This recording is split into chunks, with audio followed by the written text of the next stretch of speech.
Hello friends and fellow coworkers.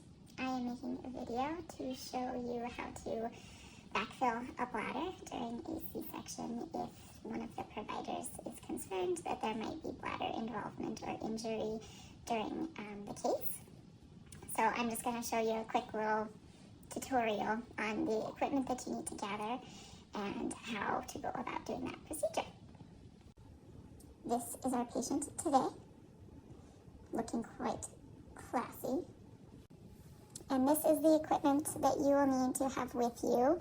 There is a bladder backfill kit in the OB OR cart. I attached a couple pictures to the information to go over. You'll need sterile gloves. I'm just using these not to waste. Alcohol swab, a hemostat or a toilet clamp, a 60cc syringe, and you want to make sure that it does have the lure lock tip on it, as well as baby formula.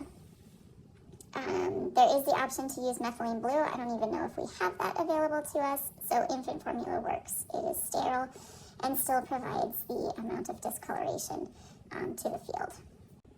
The goal for this procedure is to do things as sterilely as possible, since we are inserting fluid up into the bladder, and we already know that catheter increases urinary tract infection risk. So please be as sterile as possible while doing this. So I have everything open and ready to go. I can put my sterile gloves on and gather my equipment and bring it over to the patient. Trying to do this one-handed, so bear with me, but you'll take your 60 ml syringe and draw up your formula. If I had two hands, this would be a whole lot easier.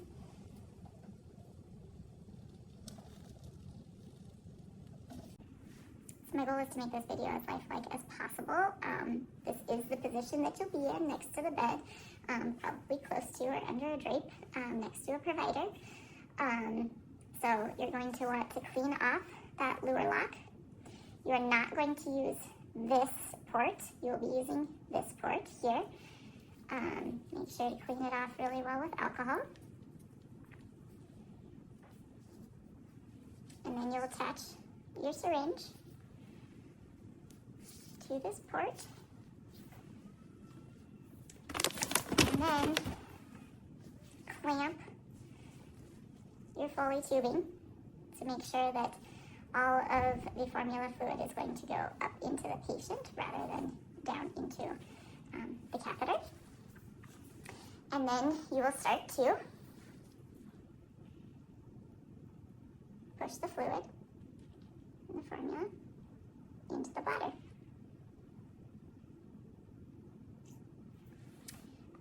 You'll notice nothing came down this way. Everything went up into my patient. And now the provider may say, okay, I would like 60 more mils, or I found what I've needed to find and we're good. At which point, if the provider says that you can be done, you can take the syringe off, take the clamp off, and then you will want to monitor the urine afterwards to make sure that everything drains back